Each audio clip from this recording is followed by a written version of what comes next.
देवर भाभी chocolate day पर बिस्तर पर पकड़े गए। आगरा में बचने के लिए पति को मारकर लटकाया, परिवार ने सुसाइड मानकर बॉडी जलाई। चॉकलेट डे मनाने के लिए देवर को बुलाया था। हम दोनों एक साथ बेड पर थे। पति घर लौटा तो हम दोनों को देखकर आग बबूला हो गया, इसलिए उसकी हत्या करनी पड़ी।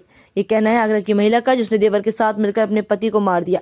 वारदात को सुसाइड दिखाने के लिए शव को फंदे पर लटकाया। परिजनों ने भी मामले को सुसाइड मानकर पति का अंतिम संस्कार कर दिया। घर में 13वीं का आयोजन चल रहा था। इस दौरान घर की महिलाओं को पत्नी के हाव भाव पर शक हुआ। वह दुखी नहीं लग रही थी। उसका ध्यान देकर सुंदर की तरफ ज्यादा था। घर की महिलाओं ने पुलिस का डर दिखाकर उस पर दबाव डाला तो वह टूट गई। आरोपी सुंदर की मां का कहना है कि पता नहीं था कि बेटा ऐसा काम करेगा। वह रात को फोन पर बात करता था। मुझे नहीं पता कि उसकी भाभी से बात करता है। उसने गलत किया, मानना नहीं चाहिए था। इससे उसकी सजा मिलेगी। पुलिस सूत्रों के मुताबिक पति लवकेश दिन भर काम करके घर लौटता। वह थका हुआ था। दरवाजे पर कुंडी नहीं लगी थी, इसलिए उसने दरवाजा खोल दिया। देखा तो पत्नी गौरी और चचेरा भाई सुंदर बेड पर थे। ये देखकर वे आग बबूला हो गया। गुस्से में उसने पूछा, मेरी पीठ के पीछे क्या हो रहा है? इस पर देवर भाई डर गए। उन्हें लगा कि अब हमारे अफेयर के बारे में लोगों को पता चल जाएगा, हम कहीं मुंह दिखा नहीं पाएंगे। इसी बीच अचानक सुंदर ने पीछे से लवकेश को पकड़कर बेड पर गिरा दिया। लवकेश चिल्ला न सके, इसलिए गौरी ने उसके मुंह पर तकिया रख दिया। सुंदर पूरी ताकत से लवकेश को दबोचे हुए था। 2 मिनट तड़पने के बाद उसकी बॉडी शांत हो गई। हत्या करने के बाद दोनों जमीन पर बैठ गए। घर के दूसरे कमरे में लवकेश और सुंदर के पिता सुरेश चंद्र तोमर सो रहे थे।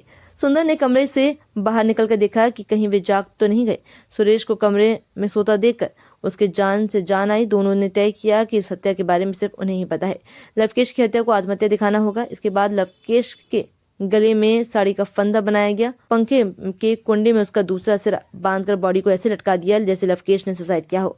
उसने कपड़े भी ठीक कर दिए। कमरे में संघर्ष के सारे निशान मिटा दिए गए। तब तक रात के 2 बज चुके थे। सुंदर अब चुपचाप घर से निकलकर 200 कदम दूर बने अपने घर चला गया। गौरी दूसरे कमरे में जाकर सोने का नाटक करने लगी। सुबह 6:30 बजे गौरी ने सबको फोन करना शुरू किया कि लवकेश ने रात में सुसाइड कर लिया। पिता सुरेश चंद्र भी जब कमरे से आए तो हालात देखकर उन्हें यकीन हो गया कि बेटे ने फंदे पर लटककर जान दे दी।